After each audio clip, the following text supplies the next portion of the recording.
Welcome to Citizen Science, stories of science we can do together, also known as the SciStarter podcast.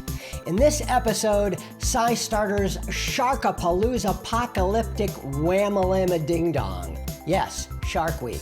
And Mothapalooza Apocalyptic Whammalama Ding Dong, because why should sharks have all the fun? A test drive of the Aircasting Citizen Science project in beautiful Beirut, Lebanon, and absolutely free citizen science kits you can check out from your local library. Well, unless you've been hiding inside a giant sea clam, you know that this is Shark Week on the Discovery Channel. Jaws versus Leviathan. Who is the alpha male? Might we have a new species on our hands? Look at it! You're about to get chummed, my chums. Shark Week, hosted by John Cena, starts tonight at 8 on Discovery and Stream on Max. Not bad, Discovery Channel. But now it's our turn. Because here at SciStarter, we are just getting going with Sharkapalooza Apocalyptic Whammalama Ding Dong, featuring Shark Base, Reef Life Survey, Wildbook for Whale Sharks, Sharks of California, Fish Watchers, and more. That's Sharkapalooza Apocalyptic Whammalama Ding Dong, only on SciStarter. Yeah, that's what I'm talking about. You will find links to all of those projects featuring sharks, friends and family, and other marine-based activities at scistarter.org/list/sharks. And now for a shark info attack. Sharks are generally known as fun-loving, sometimes odd-looking goofballs that roam the seas, generally minding their own business. There are over 500 species of shark, ranging in size from this cute dwarf lantern shark to the enormous whale shark, the world's biggest fish. There are also goblin sharks, wobbegongs, saw sharks, angel sharks, megamouth sharks, even this lizard shark, which, really? It's got the body of a snake and the face of a possum. And of course, the coolest of the sharks, the hammerhead. Sharks have no bones, despite being vertebrates just like us. Shark skeletons are instead made out of springy, resilient cartilage. Their skin is covered with dermal denticles, so called because they're like little teeth, each with a pulp cavity covered by enamel. The scales reduce drag and, unlike our teeth, are self-cleaning. Sharks have a sixth sense, thanks to organs known as ampullae of Lorenzini, which sound like expensive fashion accessories, but are actually electroreceptor organs that let sharks sense electrical fields produced by tasty fish hiding under the sand. Some sharks, but not most, must keep swimming to circulate water over their gills and even swim in their sleep. Most sharks live about 30 years, but spiny dogfish and whale sharks live to be over 100, and a Greenland shark was found to be between 300 and 500 years old. But few sharks today will live to advanced age. We've already killed 70% of them, and many of those left are threatened with extinction. Sharks are ecological keystone species, and their loss imperils everything from coral reefs to seagrass beds that are nurseries for many fish and shellfish.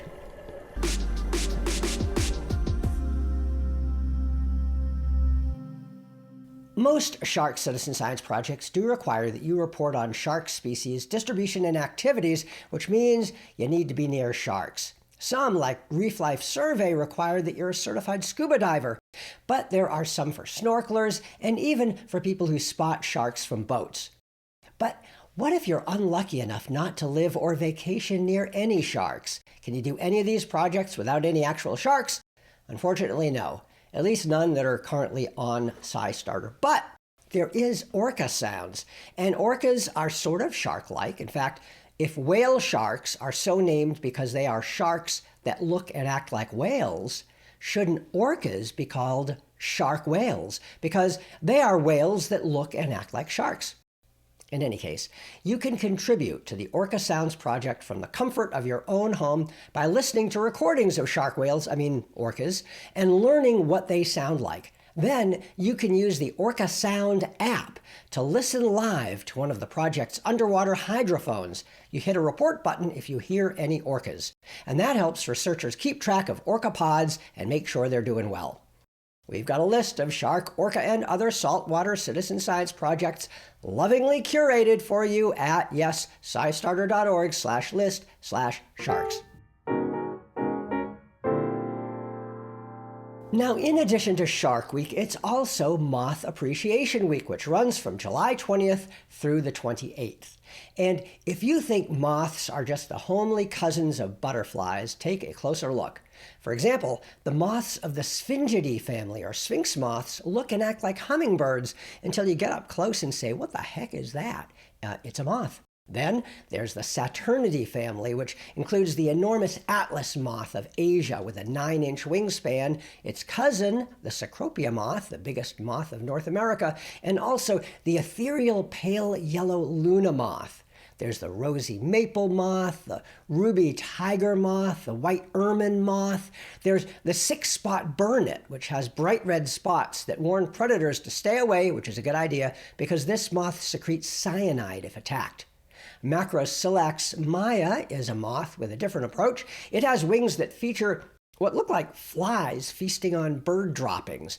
And if that doesn't make predators want to hurl, the moths also smell like bird poop. The flannel moth, on the other hand, is incredibly cute, and its caterpillar looks like an adorable fur ball, but its fuzzy hairs are hollow and secrete an extremely painful venom. The hornet moth looks like an enormous wasp, so most predators back off, but it's actually harmless. And finally, there's Mothra, which weighs 20,000 tons, has a wingspan greater than 2 football fields, and is able to thwart predators and even level entire cities with its wind blasts, silk attack, and lightning bolts. And those are just a few of the over 160,000 species of moths in the world. If you want to get to know them better and help scientists studying them, check out the 2024 Moth Appreciation Week website. You might also check out the Butterflies and Moths of North America Citizen Science page and the activities at the Discover Life Mothing site, all of which you can find at SciStarter.org.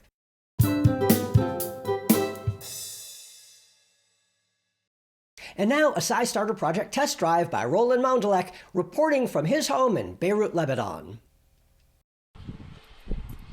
As portable as it is, the Airbeam packs a battery, GPS, air quality sensors, and more, and it can last for several hours whether you're on a hike or like me on your bicycle, where I enjoy collecting air quality measurements passively because all I have to do is to start the app, press the button right here, and then stop the session at the end of my ride. It's a great day for a ride. I'm heading over to the mountain that overlooks the Lebanese capital of Beirut.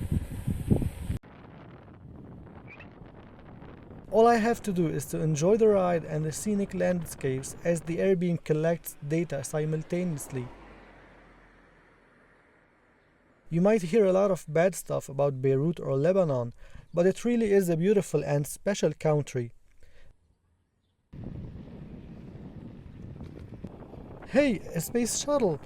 One of the locals once told me that it was built as part of a challenge in the village years ago, when it joined the parade thanks to its built-in wheelbase.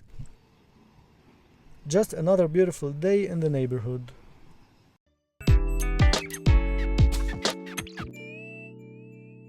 Now, the Airbeam device that Roland demonstrated costs about $249.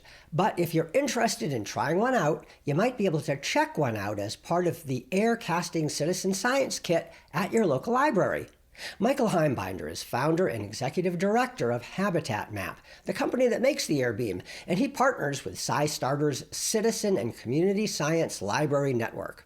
We were delighted to be able to partner with SciStarter. I can't even remember many years ago, how many years ago, maybe 5 or 6 years ago, with a Citizen Science at Your Library program, where SciStarter is working with libraries across the country to use citizen science kits. And one of the kits they developed was based on the Airbeam. And we were really impressed by the work that SciStarter was doing with this program, and we wanted to expand it. And so we especially wanted to expand it here in New York City because that's where we're based. With a grant from the Lush Cosmetics Company, Habitat Map launched an ambitious project through the Greenpoint Library, part of the Brooklyn Public Library system. And so we were able to work with them and get the Airbeam Library Loan Program up and running in Greenpoint. And we did something a little different than SciStarter does, where we connected with a local community-based organization called North Brooklyn Neighbors.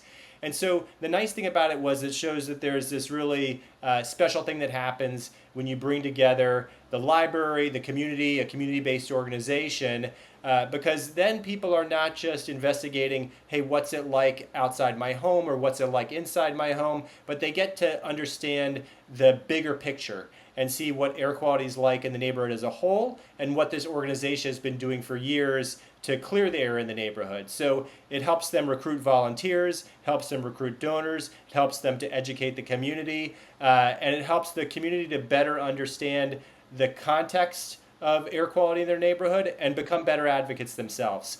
And so it's been really exciting to do. We had, professional development workshops for librarians and for public school teachers. We held walking tours. So it really ran the gamut. We were really able to kind of create new connections between the community and the community-based organization and the library. The air quality kit that features the Airbeam is also offered at several dozen other libraries, one of many citizen science kits that are available at more and more libraries, not only in the United States, but now around the world. It's made possible by the Citizen and Community Science Library Network, which is led by SciStarter, Arizona State University, and the National Girls Collaborative Project, with support from the Institute for Museum and Library Services and the Gordon and Betty Moore Foundation. There are kits on exploring biodiversity, observing pollinators, mapping mosquito habitats, measuring light in the night sky, and lots more. And there are kits for individuals and families, and kits for classrooms and after-school programs. To find a library near you, go to SciStarter.org/library. There's a link to a map of participating libraries, and if there isn't a library near you, there are instructions on how your local library can sign up. Well, that wraps it up for this episode. I'm Bob Hirshon. Thanks.